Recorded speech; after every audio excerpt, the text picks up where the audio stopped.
আমি জানি অনেকে ডিম রেসিপি বিষয়টা জানেন না। আজকে আমি আপনাদের দেখাবো ডিম রেসিপি কিভাবে এবং কি কি সাথে থাকুন। আমার কাছে আছে 3টি ডিম, কাঁচামরিচ, লবণ, লবণ আছে, তেল।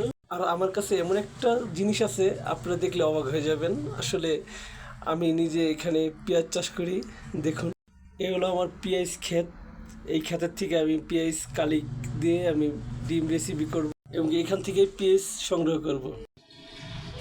আমি এখান থেকেই পেঁয়াজের কালিগুলো সংগ্রহ করব ছুরির সাহায্যে।